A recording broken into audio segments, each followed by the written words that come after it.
Hello, and welcome to the Floating City Comics podcast. Today I'm talking with legendary Marvel Comics and DC Comics artist Mike Hawthorne. Mike's probably most well known for his work on Deadpool, just because he's drawn this character a ton, but he's also worked on Superior Spider-Man, Daredevil, and is currently drawing Wonder Woman. In addition, he's also done a lot of work on smaller independent comics and film and television, and we talk about all of it. I hope you enjoy our conversation. So how are you, man? I'm doing good. How are you? Right on. Good, very good. Can't complain too much. Have you been, so you're working on Wonder Woman right now? I am. I'm actually on my last issue, so it's been exciting. And I can't say. I don't think there's been previews for it, so I don't want to say too much. But it's really cool. It's a cool series, and I think it's going to end in a cool way. So it's nice. I'm maybe. What was I working on? Page 7, I think, today. And there's a big fight scene that I'm drawing. And it's been fun, man. Well, is this the end of your tenure on it then? And another artist is picking it up? So it was supposed to always be kind of a limited series thing because it's under that Black Label. I believe it's under the Black Label thing that DC was doing. Oh, okay. Or no, what's it called?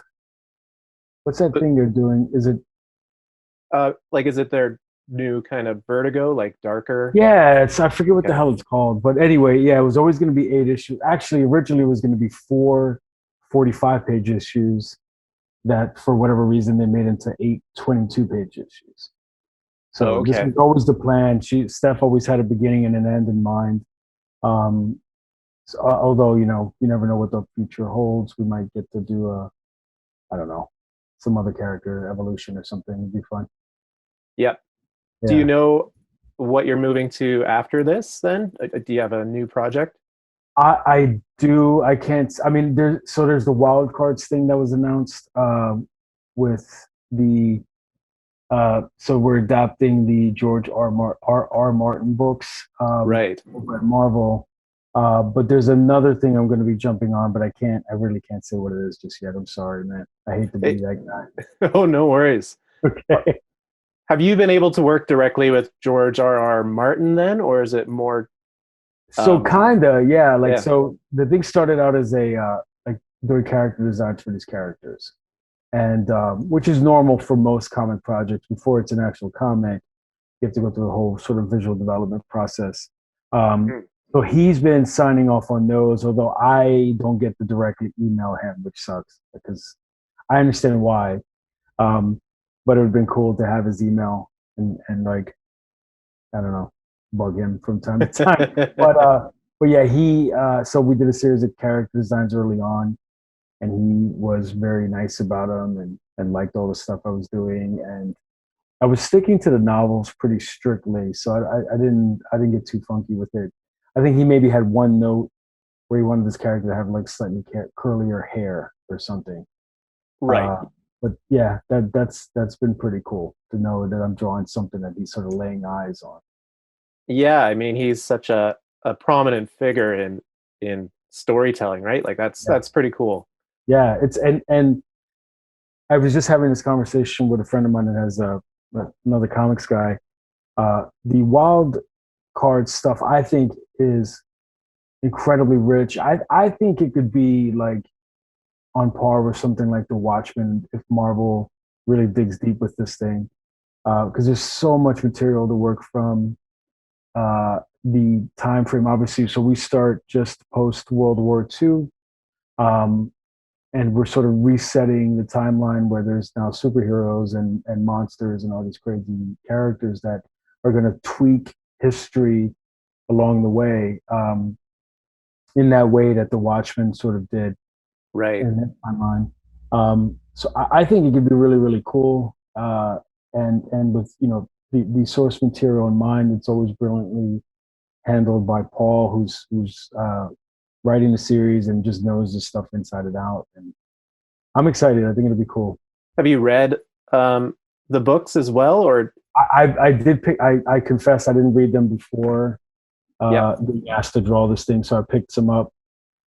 Just so I knew what I was doing, just so I don't, goof it up, because I know how beloved the characters were. Right. And I just went through it with a highlighter. I mean, I was sort of not reading it for fun. I was reading it more like just, annotating and making sure that like every time there was a reference to a character, I made note of it, thinking about, everything from hair texture and eye color to height to age to the change they went through. There's characters in there that their appearance changes every couple of pages. So you have to sort of make notes for all that. There's a lot to manage on top of the fact that, it's all period pieces. So you can't just draw a suit. You got to draw a suit from the 40s. And, everything is very research like heavy. And I wanted to start from the novels first. Is that where you start with a lot of your projects, is sort of doing like character models and stuff before you get into it? Yeah. I think you have to. You could just wing it and figure it out on the fly. I don't work well like that. So I will usually break out a new sketchbook and just say, this is the Wonder Woman sketchbook or the Wildcards or whatever. Right. And do nothing but developmental stuff in there. So the same thing with Wonder Woman. So she has a sort of Roman nose and a very ancient Greek inspired look that came from just, Greek pottery, sculptures. Got to spend a summer there because my wife's from Greece. So just, I actually wanted to do a Wonder Woman book specifically after visiting Greece. And I just have a sketchbook that was just dedicated to that. You both figure everything out before you go to the page, and you have it all in one place. So you sort of treat it like a story Bible. Something you can just refer to every time you need something, as opposed to me having it all over the place. So for me, it always starts as a concept art gig before it's an actual comic gig. When you were working on Happiness Will Follow, did you follow that same process with like your own family and yourself then as well? I did. It was less fun because, it was tricky because a lot of those folks had passed, and a lot of places, there's no way. My mother was from Puerto Rico, and there's no way to know. She's long dead. Everybody, and her mother, her grandmother, all those folks had passed. So there was no way to track down specific settings. So sometimes I had to make things up, but it was never like whole cloth. So I would research everything I could, from clothing to cars to all that stuff. Yeah. Then you have to sort of figure out like what was available, like what were people driving in Puerto Rico in the 60s or 50s or whatever. And then I actually had friends or family members that I would say, can you give me pictures of like, kind of a rural home, so I have something to base this thing on, because I have to make something up. So there was definitely that same process, although it was a lot more involved, because I felt more pressure to not make things up, especially because they were real specific people that have family members that I wanted them to be able to see the thing and go like, oh yeah, that really is grandma, or that's kind of what she, the house that she lived in, or something like that, so that they felt there was a, if not fully authentic, as close to it as I could get without, finding the actual place. Wildcards is a little more intensive just because there's everything from like alien technology that I had to kind of come up with to like period clothing. Happiness was probably more there was probably more pressure in the sense that these are real people. So if you get any of this wrong, you're going to hurt feelings, Right. Yeah. You don't want to accidentally step on anyone's toes just by like not doing enough research on something, right? Oh yeah, especially with like with family. I don't want to show up somewhere and get smacked because I drew somebody with the wrong, like a bum mustache or something. Just for anyone watching who doesn't know about Happiness Will Follow, can you give a little blurb about it, maybe? So it's an autobio comic about when I was a kid. The thing that starts it off is this old world curse that was placed on me when I was a kid. My mother was from Puerto Rico, and she had this sort of like complex belief system between Catholicism and Santeria from the island, and we came home one day, found an old shoe that was propped up on our door, and it scared the hell out of her. And so she got me out of New York. And this book is sort of the telling of both that experience, but and trying to show what she had to go through, both in the past and in the present, sort of at the same time. There's two timelines in the book, and trying to explain what it might have been like for her being both, an American, but not at the same time, in terms of how Puerto Ricans can feel on the mainland, and how complicated that gets real quick when you are both an American citizen, but not in some folks' eyes. So there was it's probably not the most. If you're used to seeing stuff from me like Daredevil or Deadpool, it's probably not the most exciting stuff, but it was definitely a work of love, and was a long time in the making. I actually drew the thing probably 10 years ago before the book even came out. So it's been a huge, long road for that thing, and I'm very proud of it. Yeah. I just looked at the preview, on Google. There's like a 44-page preview, which is is there really? Yeah, which is a lot of pages. Damn. Okay. Wow. I'm surprised to hear that. Okay. Yeah, they omitted a few pages. I imagine there's something like too graphic violence or something on it. Oh, maybe. Okay. But yeah, there's 44 pages, and it was great from what I read. Thank you. I appreciate that, man. Yeah.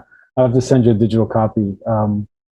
It's weird for me. I don't often write, and I got into comics wanting to be a cartoonist, and that was a nice way to sort of get back to that. And by cartoonist, I mean I don't think of myself as a writer so much as you make a comic from scratch in the way that Will Eisner or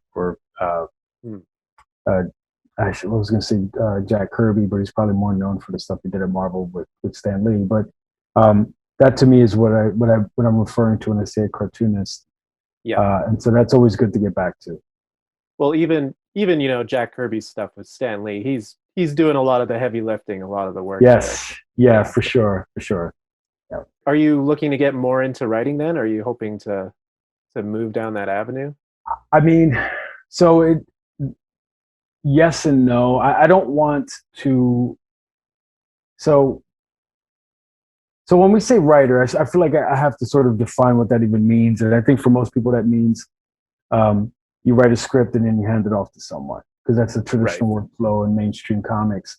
I don't really have a lot of interest in that. I did write a short story for Marvel, but I drew it also. And so when you ask if I want to be, get back into writing, my gut answer is to say no, because I don't want to do what, guys like Chip do so brilliantly, where he was an artist and cartoonist and is able to write and work with people. I suspect I wouldn't be great at that. I've always written and drawn books since I began my career.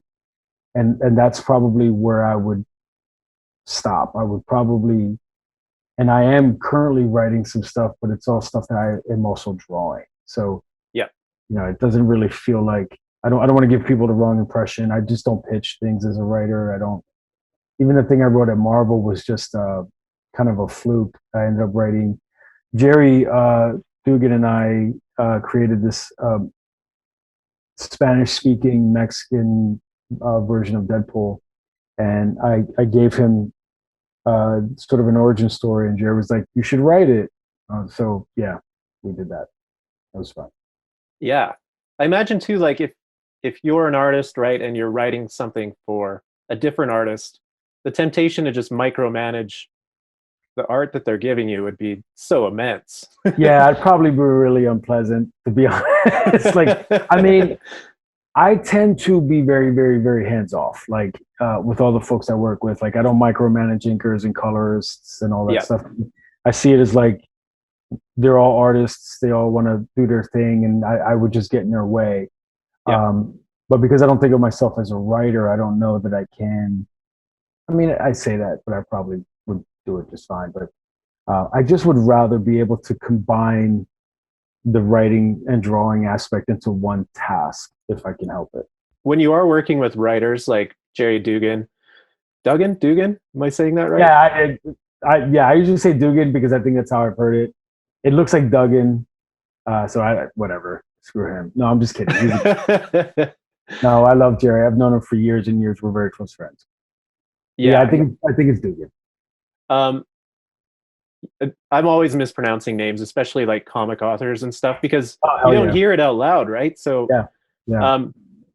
But when you're working with someone like Jerry, how much direction do you like to get from him in terms of art?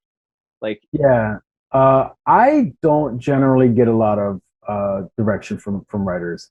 Yep. In terms of like, hey, you should make it look like this or use this angle or anything like that. I don't know if that's because of having done this for a while and people sort of trust me, or if I'm just lucky. But generally speaking, I like as much information as possible from the writer's point of view in terms of like, where are we? When are we? What would you like me to keep in mind? Like just as much information as you want to give me, and then sort of let me do my job, and I'll be as respectful as possible to the script without, I used to be a lot more inflexible about that, where I was just like, the script is king and I have to stick to it. I've since learned to reach out to writers and say, hey, can I change this and add a panel or something, because it could flow better. But generally speaking, you don't get like direct art notes from writers often, or at least I don't. And I imagine too, as your relationship grows with a writer, right, they would be more comfortable to reach out to you if they are thinking of something specific. And if you're wanting to change something, you're more comfortable reaching out to them as well. That's a good point, because you'll sometimes get a writer who will say, I'm thinking of this movie when working on this thing, and so could you keep that in mind? I know we did a sequence where we relaunched Deadpool with the new #1. Jerry and I wanted to do this sort of Mission Impossible intro for Deadpool, where he's jumping out of a plane into South Korea with one of those wing suits. It looks like a flying squirrel kind of thing. Right. Yeah. So, Jerry and I, like, he called and was like, hey, I'm thinking of this Mission Impossible thing. And then he just let me kind of, do the thing. So usually those conversations are flexible, and we, leave room for, I try to leave room for where they might want to add something or subtract something that maybe didn't go well. But generally it's pretty minimal, and these folks are pretty damn busy, so they at least the ones I end up working with don't try to treat you like you just are a cog and you're just sort of there to make their vision come true. They're usually really great about being good collaborators. So how far out are you typically working on comics? Like this Wonder Woman issue you're working on right now, is that coming out, say, in like 6 months, or? It's generally, I think, 3 to 4. We might be a little tighter. I think #6 is coming out soon. 5 is definitely out. I believe 6 will be out in the next few weeks. So it's generally speaking, you want to have as much of a cushion as possible with monthly books. That gets tight pretty fast. But you want anywhere from a month to 3 months lead time, so that there's plenty of time for people to do their jobs and get it printed and all that kind of stuff. But yeah, I think I'm pretty far out with issue 8. I believe maybe we might be 2 months out for that one for sure. Right. And when you're typically done an issue, if you're doing a monthly series, are you starting right away on the next issue, or is there usually sort of a gap there? Yeah, you're starting right away. I mean, this stuff is the monthly book schedule is really grueling. It's, in fact, hell, man. Like, I mean, it literally will be like immediately starting one from like as soon as you're handing the last page of the book. Generally, I'm already starting the next one in terms of layouts and character designs. Right. So even before I finished one issue, I'm already moved on to the next one, just prepping it to be ready. And that's when having a great team is super important, right? Because without Adriano inking, and he's like right on my tail, so I'm sending stuff to him every day. He's usually maybe a day or two behind me, so we're just like everything is running like crazy. Monthly books are not the most fun way to make a living, but it's cool. Yeah, I can imagine it's such an assembly line kind of process to get it out in time, right? Yeah, it's pretty grueling. I mean, it doesn't feel as bad. I when I was on Deadpool, that shipped twice a month, and that was hectic as hell. Yeah. So we had rotating artists and all that kind of stuff. This is a little more chill than that, but it's definitely grueling for sure. I can imagine. Do you find time to work on your own stuff in there? Like, I know you've done a lot of Kickstarters, with a lot of your own work. You have to make. I don't know what most people do. I have to make time. There's that old saying about paying yourself first in terms of saving money for the future. Right. Generally, we don't really have the way we pay ourselves first is I try to draw something that I will own a little bit every day. In some cases, it's just a warm-up sketch, which is we then put out like these. We were going to do them every 2 months, but it's been tricky. But I do a little sketch zine of just warm-up sketches, and that's a thing I own. And then we'll put them on Kickstarter and then on the store. And we just ended the Kickstarter for number 3. I'm about 8 issues of drawing worth of warm-up zines. So I have tons of content I just do every day just to keep something in the can that we own. Also, we're doing. I'm bringing back an old creator-owned book I did many years ago called Hysteria, and I've been sort of documenting it on my Patreon every Wednesday. And that gives me sort of like I have to now produce something for that, right? So I put myself on the schedule because more often than not, you produce because you have a deadline, not because you're inspired. So it's my way of keeping myself honest because you can put your head down to work at for Marvel, DC, or somebody and look up in 10 years and realize like you just gave them 10 years worth of content, which is fine. But you should have something in the bag for yourself. So I basically, it's a long way of saying that I make myself make time to do extra things. Well, and I think that's smart because if you didn't, the monthly deadline would just end up taking priority constantly, probably. Yeah. I mean, I was fortunate enough to know Mike Waringo before he passed away. And I remember, and I don't want to give the impression like we were best friends in the world or something, but we knew each other really well. And I was on the phone with him shortly before he passed away. And I remember he was just, he was just really sad. And I know he very much wanted to do more of his own creator-owned stuff. But this guy was such an incredible draftsman. He took it so seriously that it took him a long time to do the comics he was making. Yeah. I mean, if you ever saw his actual pencils, he would essentially draw them twice. Like he had this light box thing he had made when he was a kid out of, or rather, I think his dad made it out of an old sewing machine. And he kept that process where he would do rough pencils, put them on his little sewing machine light box, and then do a clean pencil. And they were so immaculate, like you could have colored straight from those. But that beauty came at the cost of time, and so he never had enough time to do his own thing.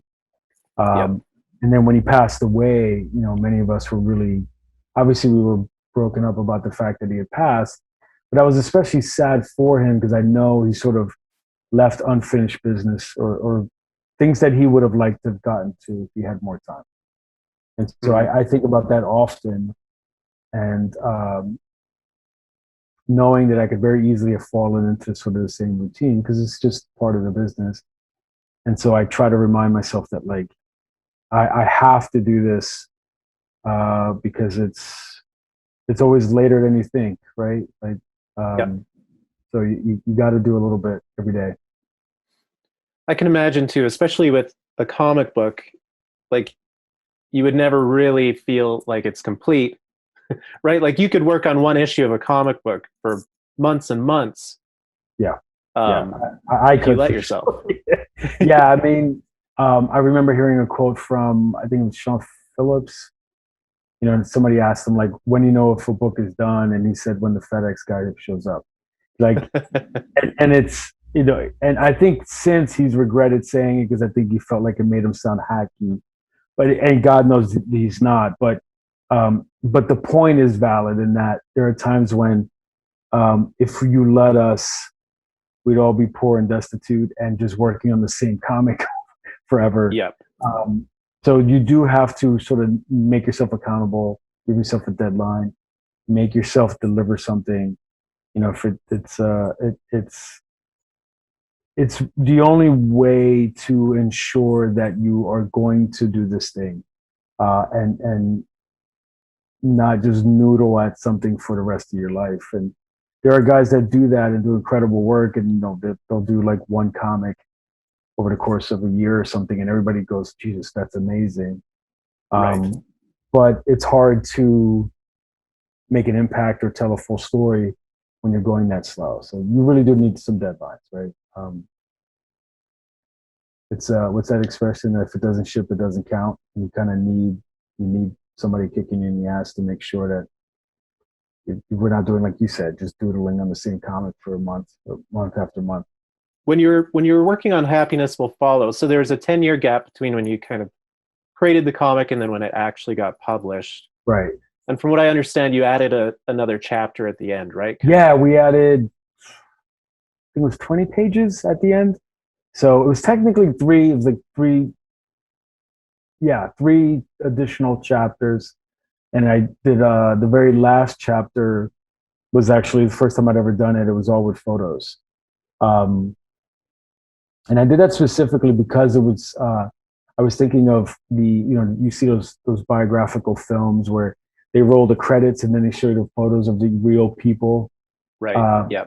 So I kind of wanted to do a version of that, where I showed actual photos of my mother throughout the years, and sort of make people, once they got to the end, rethink what they just read. Because the original book, I'd always felt like I wanted to be very careful because she was very abusive, but I wanted to be very careful to not paint her as like the villain. Yeah. And especially with a comic book, it's so easy to go, who's the good guy, who's the bad guy.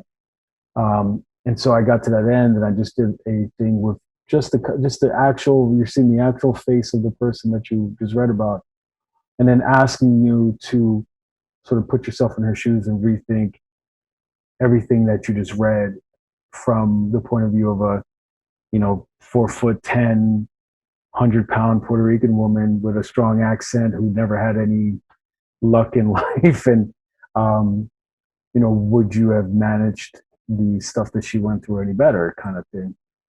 So those last three chapters are super important because the original book just ends on this sort of, I remember specifically thinking, well, because I had never gone to Puerto Rico. She had passed away long before we could have ever afforded to go. And there's something about it didn't feel right going there without her.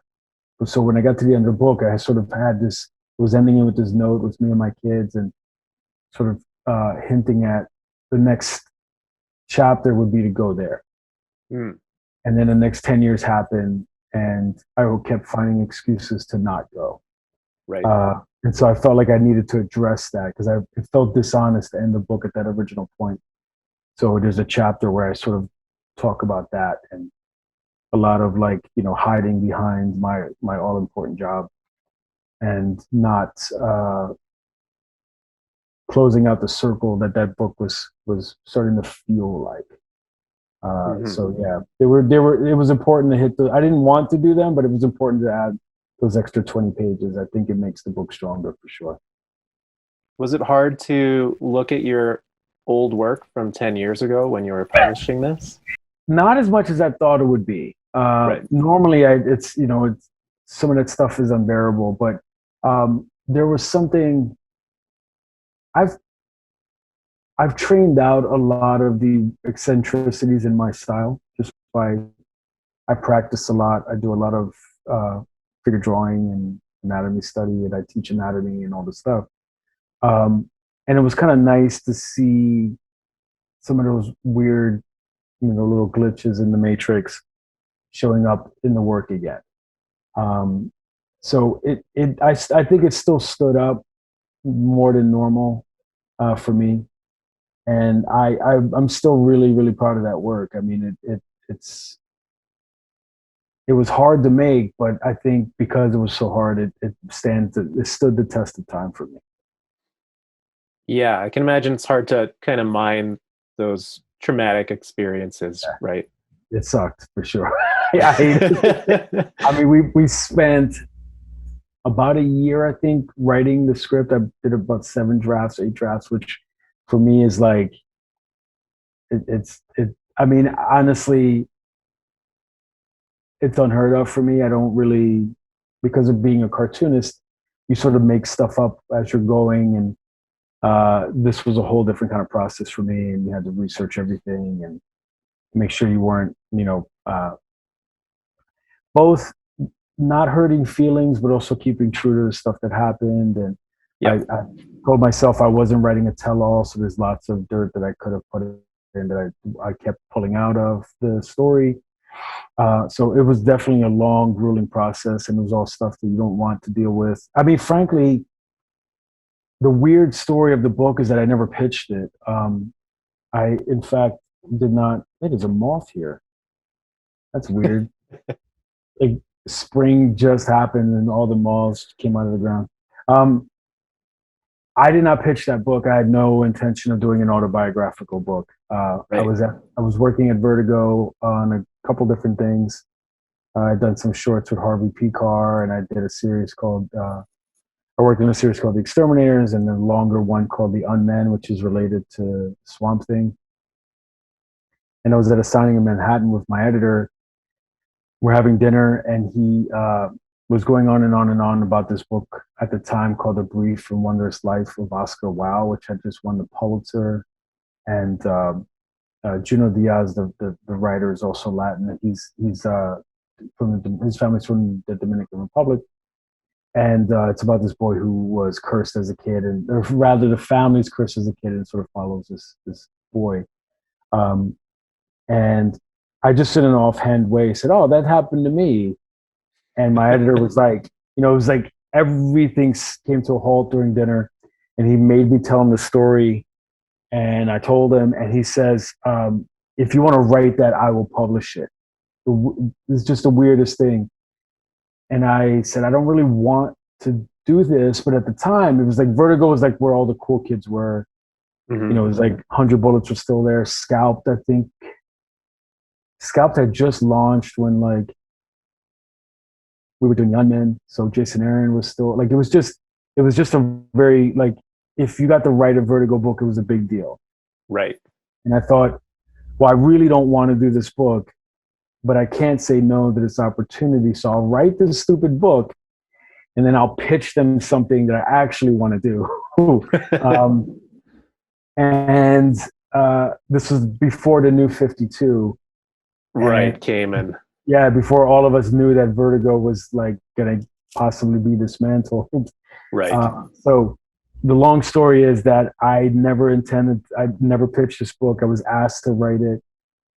After Vertigo sort of imploded there for a little bit, I got the rights back and just sat on it for 10 years, just scared to do anything, just scared to put it out. And actually, it was because of Jerry, weird to come back full circle, who knew about the book. I had shared some of it with him. And he says, you got to show this to the people at Boom, or rather their Archaea folks. This book has to come out. And I'm like, oh, Lord, okay, well, I wanted to get back to cartooning, so I thought I have this book. I might as well see what happens, and they loved it. I didn't have to change anything. They picked it up. We added the 3 extra chapters, and then it came out, and it was very well received. I mean, it's still an independent book, so it's not like everybody knows about it. Right. It's know me because of Deadpool or Daredevil or whatever. But it was fulfilling creatively for sure. It put the bug in my ear to get back to cartooning, frankly. That's awesome, man. Hey, I noticed when I was researching you a bit, you've done a bit of storyboard work for like a couple animated films. Yeah. So I did. Oof. I can bring it up here if you're forgetting what they're called. No. I know what I did. I did. I'm not. I did some storyboards for a film called Hop, which is an Easter Bunny film. And then normally when I mention it, you see in the comments people trolling about how bad the movie is. But I'm like, I thought, I mean, the script was funny at the time when I worked on it. I actually have never watched the movie. Oh, yeah. I also did before then, I did some like pre-developmental or pre-production art for the Chipmunks movie, which I don't think I got a credit on the film because it was technically before actual filming. And I did some storyboards for another animated film called Blazing Samurai, which I don't believe was released yet, or if ever. Yeah, it sounds like it's coming out soon. But it always sounds like I think that's well, crap. I should probably talk it up, but I don't think it's ever going to happen. I mean, films are weird, even with these big studio things. This was it with Illumination? I don't remember, but you just. A writer friend of mine said every movie that happens is a little miracle because like there's so many things that fall apart. So I did that. I also did a lot of commercials back in the day for like Six Flags and I think a Hyundai commercial and stuff like that. Just to pay cool. I have this horrible habit of like having bad judgment and jumping out of stuff right before it becomes a huge hit. Like I did storyboards years back for this game that was coming out from this small company where I thought it was a small company. And they said they were going to like give their game away. And I thought, you guys are insane. Who gives their video game away? But if you want, I won't come to you. I'm not coming to your studio. It's always my rule. I'll work on whatever, but I'm not moving. Yeah. I'll do they wanted, not true storyboards, but were called like key frames where you're doing like this big moment and that big moment. And sort of, it's a little like a comic and then you could put them all together and see the narrative, like sort of story behind it all. Right. So I did 2 different sets of concept boards for this game and then quit to go, forget what I was doing. Might have even been Deadpool. I might have just been coming back from the French books I was doing. And that game went on to be Fortnite. Oh, shit. Stupid. When my son found out he could have killed me, he's like, you worked on what? Like, he just was so pissed at me for having walked away from that. But yeah, I will occasionally do that kind of stuff. Or concept art. Like, I did some pre-production stuff. I keep ending up doing this pre-production stuff before the shows or movies start, so I don't get any damn film or movie credits, which pisses me off. But I did stuff for the Hit Monkey show. Oh, cool. And I did a concept piece for the Moon Knight show, which that was cool. And I did that years ago, which is weird to like. I just got to see the first episode, and it's like based on my buddy Declan Shelby's version. That's with the shirt sleeve kind of jacket or the suit and shirt kind of Mr. Knight, I think. Yeah, and it's just cool to see that finally come alive on the screen. But I didn't even check. I mean, we watched the show and I didn't even check to see if I got a credit because I'm like, I know I'm not. I know there is. It's a weird world where like there's like concept work done before the things even start sometimes. And, right, before it's officially in production, probably. Yeah, I mean, I think there's just so many levels of pitching things, right? So internally, I suspect they had to pitch the show to say, hey, we should do this one next, and here's some concept art for the show. Because I know I've talked to the guys doing the Hit Monkey show, and we're like, yeah, we didn't get this stuff. What the hell? So just Hollywood stuff is so weird, and there's so many layers of people, and I think it's what makes comics more fulfilling, because you have a more of a direct line to, to the creator, and you know who's responsible for what. Yeah, and you can go out and buy your work or see your work on the shelves, 2 or 3 months later. Like that's pretty quick turnaround. Yeah, it's definitely more fun for sure, and I can take all the credit. yeah, that too. Yeah. Do you have like physical copies of all the comics that you've done over the years? Do you hang on to That's that a good stuff? question. Yeah, my wife tries to keep a stash of everything, at least one of everything we've done. Yep. I probably have missed some things. Having done this for quite some time, and my output's been pretty intense. You can't help but miss a couple of issues here and there. And it happens often that someone brings something to a signing I've never seen before. Which is weird. I mean, I remember I'd done some concept artwork for Marvel, some character design things, and somebody brings like a stack of these comics for me to sign, and it's the concept art that they had made into like variant covers. I didn't even know. Like, so there's always the weird things like that pop up, or some huge like omnibus thing that you've never seen. So I don't think I have everything, to be honest. Sucks, but Yeah, I imagine too, as the years go on, you're probably less precious about getting all that stuff, right? Like, yeah. I mean, I try because I know, like, my kids get a kick out of it, but yeah, I just can't. do you have a favorite superhero to draw? You've drawn like Daredevil, Spider-Man, Hulk, Yeah. Silver Surfer, Wonder Woman. So I'm in this great space where, like, I've sort of checked off most of the bucket list characters I ever wanted to draw. Right. And so once you get to do that for a couple months, you sort of, you get a little, you feel like, okay, I've had my fill. But I still have a soft spot for drawing Wade. I still like drawing Deadpool. I think just because of having done that for so long that it feels like a comfortable pair of shoes kind of thing. It's probably a weird way to say it, but Daredevil was a huge one. I didn't get to draw him as Daredevil for a lot because I had him in jail and all the stuff that we were doing. But Electro was just artistically, that's one of those characters that, yeah. Right. Artistically, that was probably a huge highlight for me, because that was one of those guys. I remember doing sample pages for Marvel when I was like a kid in high school and college trying to get a gig.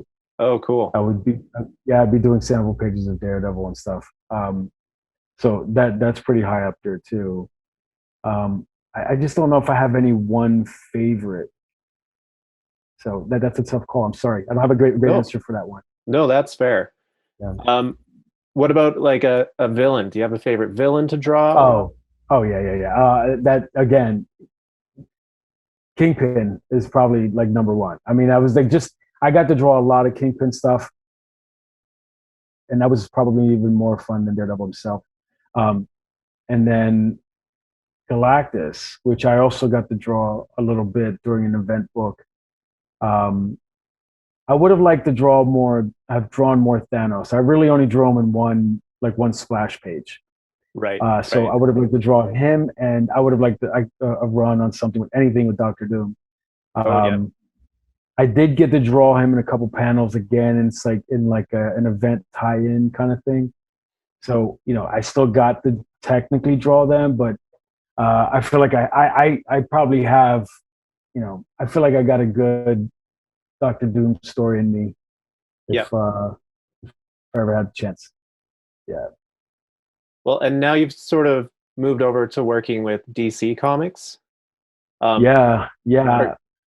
Are you still? But you're still doing some stuff with Marvel, right? Like you can. I mean, working for both. Yeah, I can now because I haven't signed another exclusive. I was exclusive at Marvel for years, so I decided to sort of avoid any of that stuff a little bit.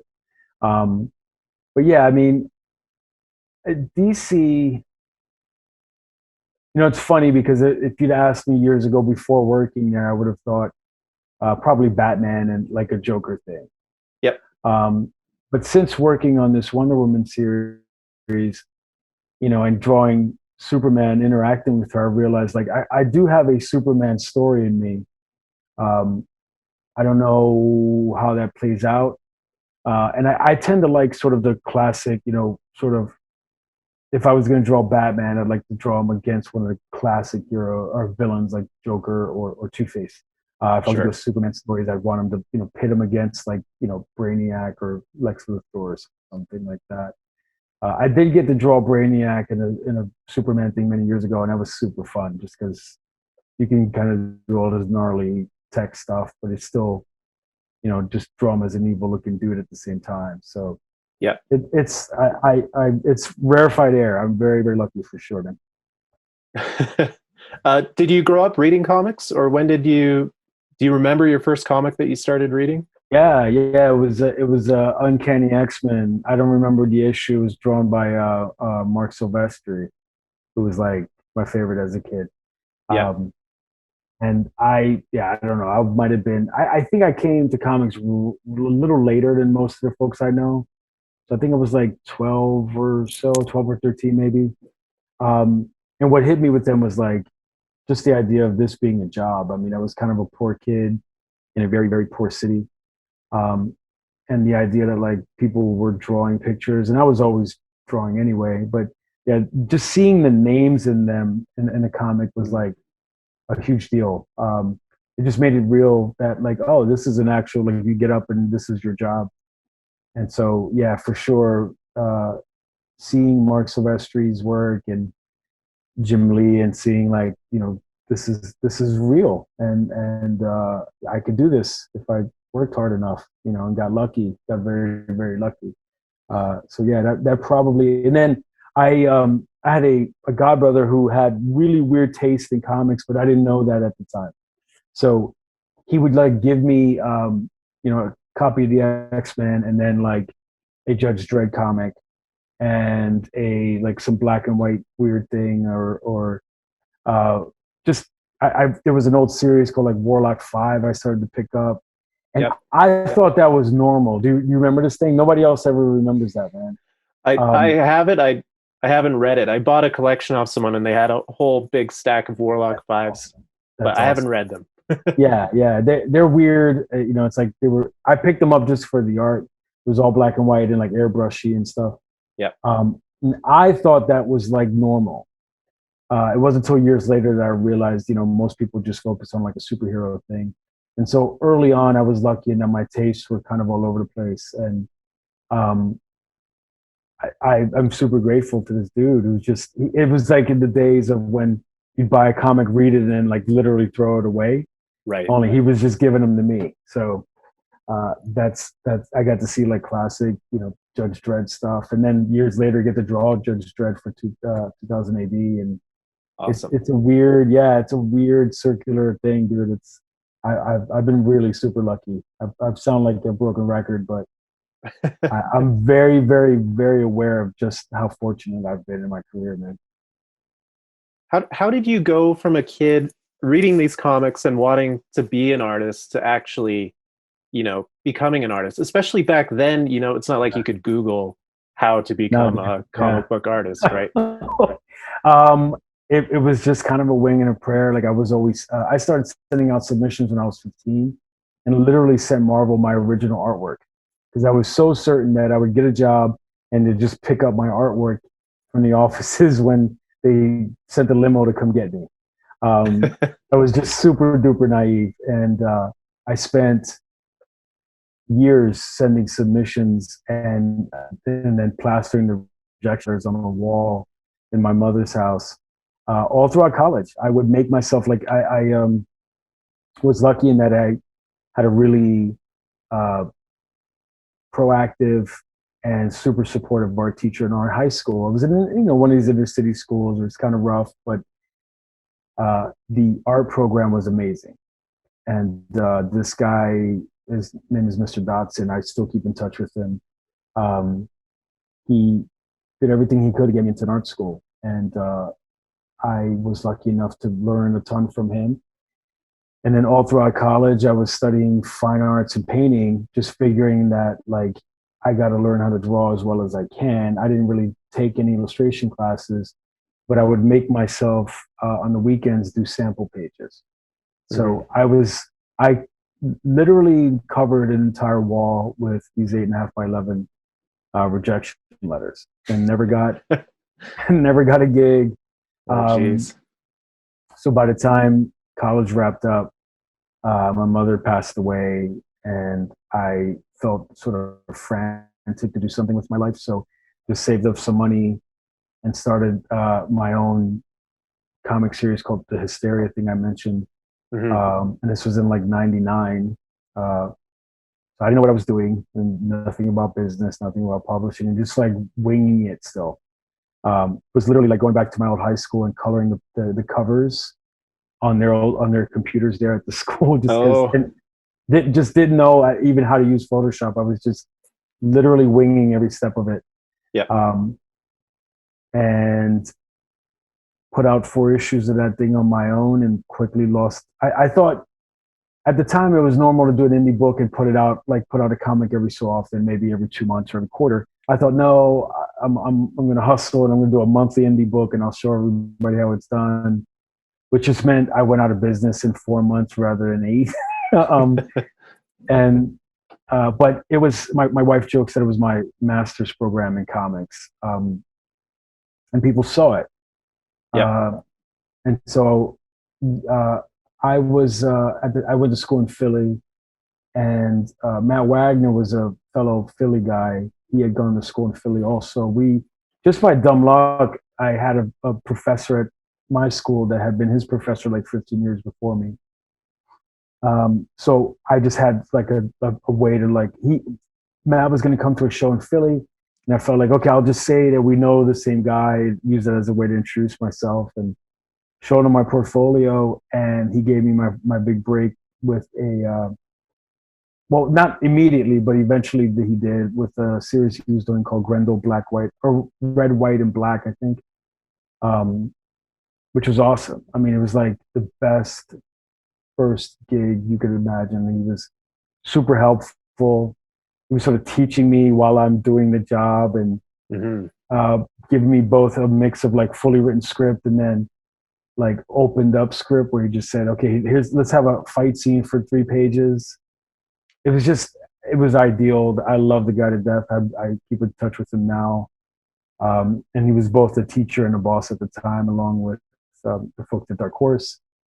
And that's kind of all it is. It's like being a contractor, right? Like you don't get jobs by handing out business cards, right? You build someone's porch, and the neighbors see if you did a good job, and they go, hey, you want to build another porch for me? And the next thing you know, you're busy. And that's Right. basically what happened with me, is just forcing it. I saw Spike Trotman say on Twitter, like maybe yesterday, how many of us have careers just because we wouldn't go away, not because we're super talented. And that was me. I just kept making my little Hysteria comics and publishing them to anybody that would look at them, and then taking gigs here and there as people saw the things I did.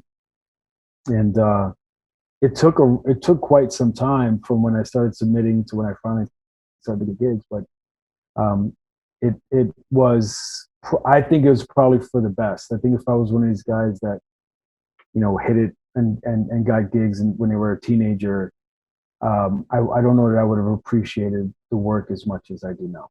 Do you have any advice for a upcoming artist right now who's wanting to get into comic books? Like should they be trying to start a Kickstarter, or what would you do if you were in their shoes Right. in today?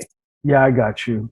So I'm going to make some presumptions in terms of like, you are already proficient, you already can make a comic, right? Because my real first bit of advice would always be study and practice. Right.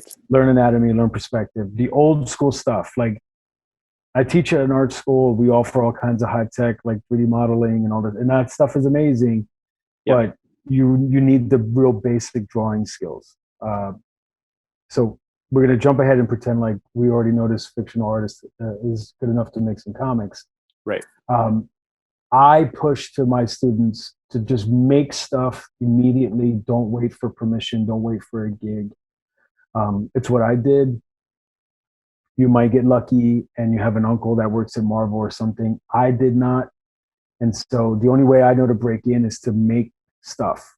The difference now is that, if I had it to do again, I'd probably start on a platform like Webtoon and make myself be accountable to a schedule.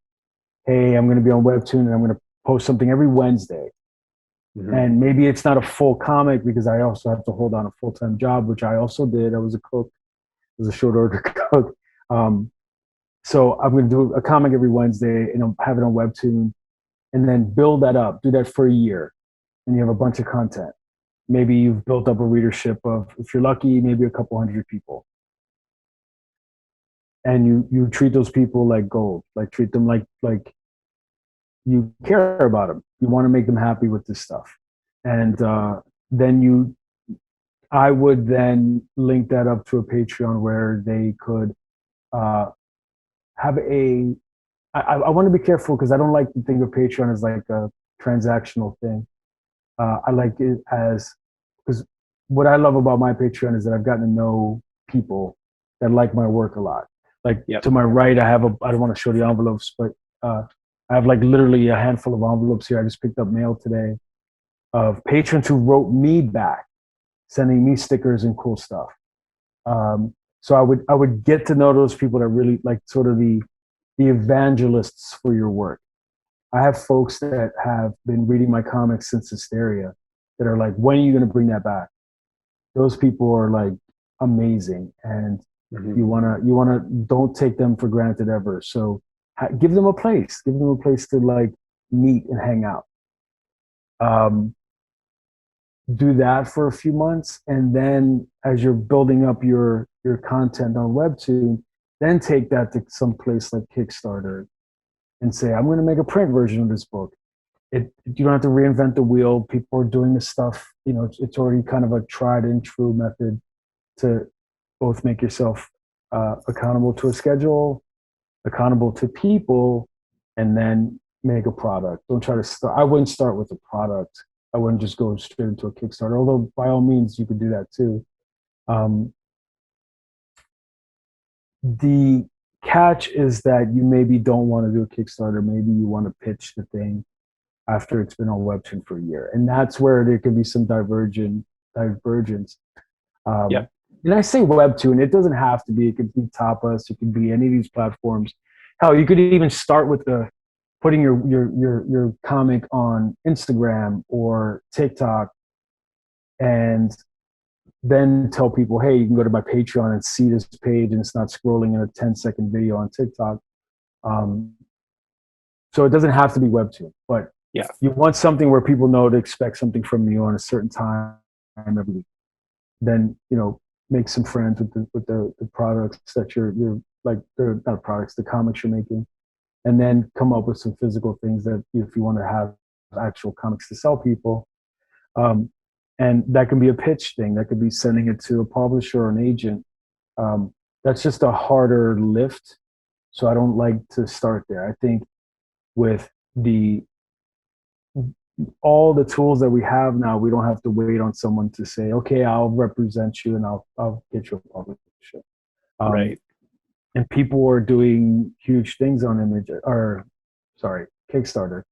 I kind of think of, I slipped and said Image because I kind of think of Image as that first step towards like complete ownership and having to be accountable to yourself and your readers. Because if you have an Image book, there's a lot that you're managing besides just making the book. Right. And I think the new version of that is now Kickstarter, Patreon, that whole sort of universe of platforms that you can use and own the material and connect directly to readers. It's probably a convoluted answer, but the simple version is just like I said, make stuff, don't wait for permission, don't wait for a gig. But the specific one is come up with a pipeline that allows you to both learn the job, get to know your readership, and then make a thing. No, I think that's great advice. I'm wondering if there's some 15-year-old kid who's very intent on, like, they want to work at Marvel Comics. Right. I imagine it's the same path, right? Like start down a self-publishing path. But is there Yeah. something they should be doing in addition to kind of like be submitting to Marvel or Okay. Yeah, I think so. Okay, again, I'm going to make the presumption that this right that they're 15-year-old is super amazing, right? talented? Yeah, Yeah, like has a reason to believe they could work at Marvel. Because I thought at 15 I could work at Marvel, right, and I realize now how like asinine that was. But right, I would never tell a 15-year-old, hey kid, you're not good enough. Because it's, first of all, when I get to live this life, I have absolutely no right to tell anybody else that their dream is crazy. So that's number one. I just don't do. But number two, there's for every like for every story about people who couldn't make it, you end up with some like outlier like Joe Mad who got work at like 12 or whatever. Oh, I'm exaggerating. He wasn't 12, but he was like a teenager when he started working at Marvel. So you never know; it can happen. yeah, Um, I would say, again, don't wait. Make your thing. But when you make that thing, send it to the people that you want to look at it. Because sending samples is wonderful, but I kind of think people blow them off. I don't know that for a fact because I know that Marvel actively is like they have essentially like an A&R guy, a talent scout who's yeah, always looking for new people. So, but I have a gut sense. It's not something anybody's ever told me, but I have a gut sense that if you hand them a finished thing, they take that more seriously because it shows that you can make a product. Because you can't forget that you might feel like a superstar, but you're asking someone to trust you with money, right? Every time you're working on a comic book, you have the physical money that goes into paying you to make it and paying everybody else to make it behind you and paying to make the physical thing, but also the money involved in the maintenance and development of an intellectual property, right? Like they don't just hand Superman over to everybody, right? yeah, You have to sort of prove that you're trustworthy and you're going to give them a product. So that's a harder sell when you're 15 or 16 years old. That doesn't mean it can't happen. It's just a harder sell. So the more you can do to prove to them that you can do the thing, the better off you'll be. So if you make your own comic and go, here's a finished thing, I can do this thing, and I'll keep sending you stuff to prove it. So go to conventions and find out if they have portfolio reviews there. I used to do those. I never got a gig from them, but I did get called back, and you get to know people. yep, Um, Keep in touch with people online. Be very aware of the fact that all these talent scouts are inundated with um, everybody like you that wants a job. So you're developing a mature relationship with these people. You're getting to like let them get to know you. You're getting to know them, and you're going to show them that I'm a professional. I'm not going to be. I'm not going to go nuts if you don't give me a gig. I'm not going to yell at you online. Um, so by all means, send your comics to people you want to talk to at these publishers. I think that probably includes writers. Um, People will come sometimes reach out to me, and I feel terrible because I can't help. I'm not like by the time a book comes to me, it's already been nailed down. Like yeah, um, when they're looking for artists, that's at a different stage, and it's something that the writers and editors are into.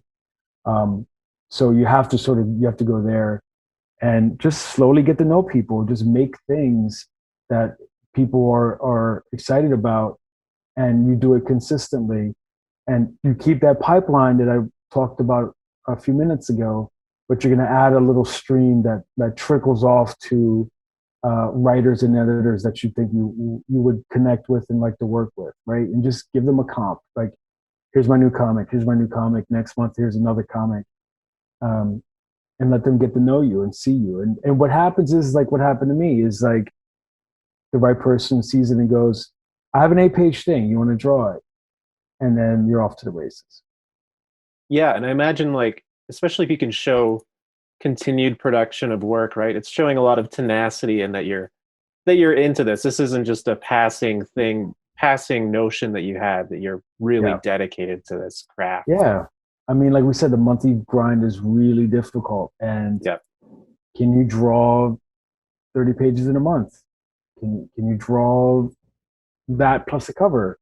I mean, probably I should probably rewind it a few steps and say, if you're this, hypothetical 15-year-old that wants to make comics, maybe take a month and just say, I'm going to draw a comic to see if I can do a page a day. If you can't, then you got to maybe reassess whether you're really ready for the gig. Because unfortunately, it comes down to speed and timing, and there's the old rule that there's, what is it? You have to be fast. There's three things: fast, good, or cheap, and you can be two of any of those to get work, right?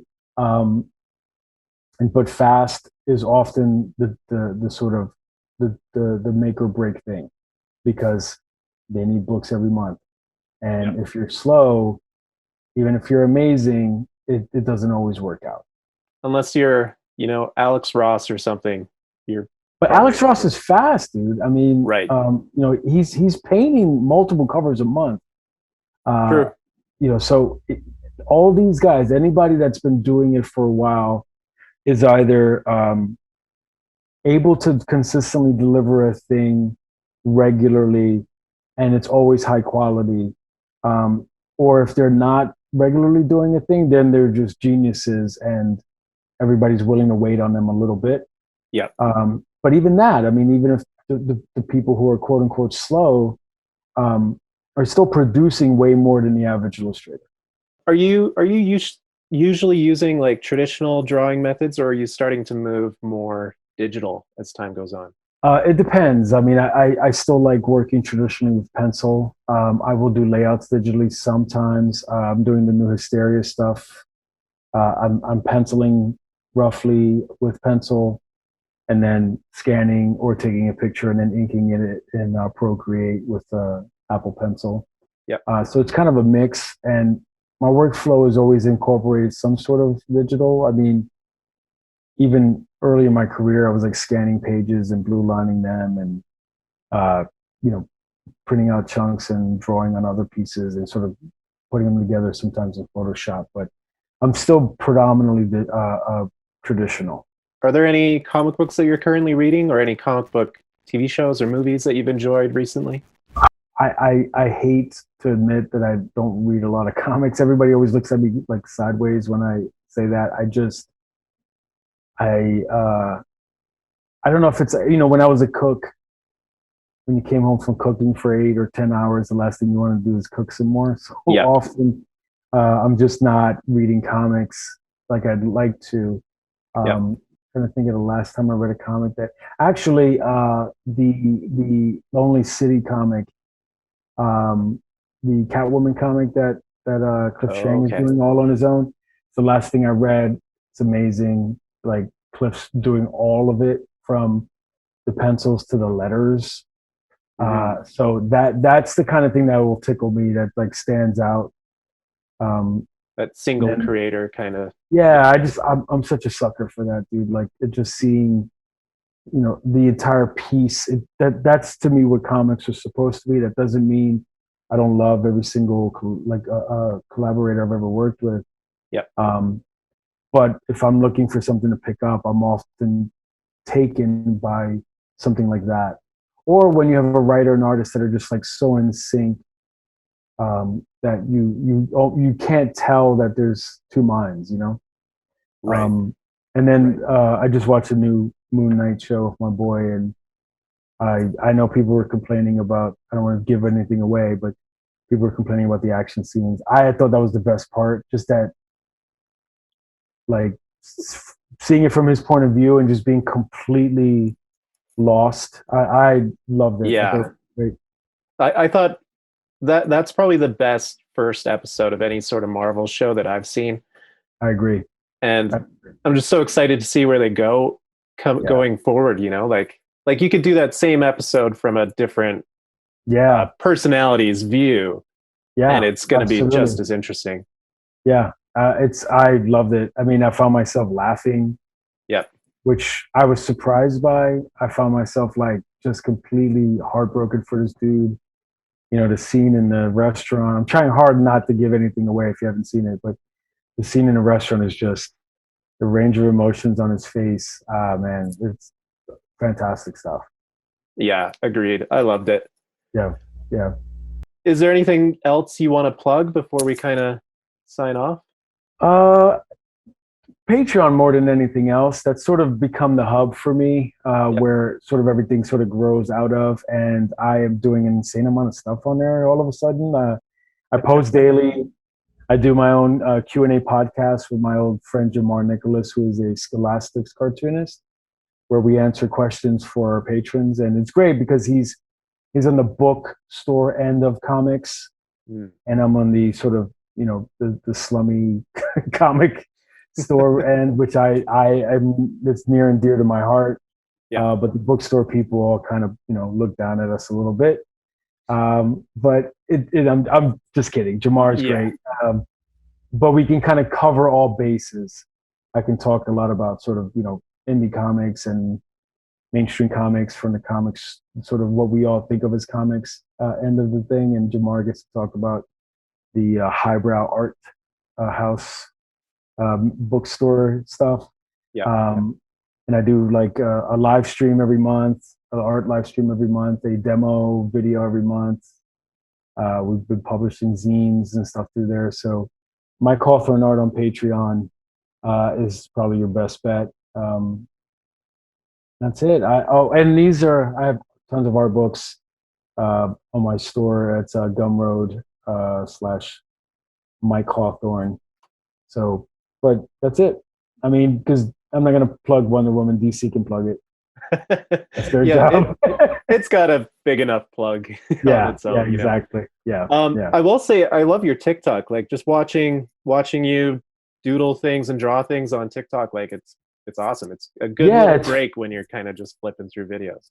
It's fun. I jumped on TikTok relatively early because I got teenage kids and they're, right. I'm sort of like, I get to see things early, and I immediately thought this is perfect for comics. I haven't gotten around to like putting a comic on there, but it's perfect for showing little doodles and sketches and stuff. So it's fun. I dig it. Yeah, man. It's I love how we connected. I think I came across one of your TikToks. Yeah. I'm like, whoa, wait, hey. So that's always a little surreal. You commented on a TikTok I did about Deadpool. Yeah, it's weird to come across TikToks of stuff you drew, and I'm like, what the hell? Yeah, so it's cool. Very cool. I mean, that video has like 2 million views, so that's 2 million people looking at your art. And that's awesome. Loving it. So yeah, your TikTok's super fun too, man.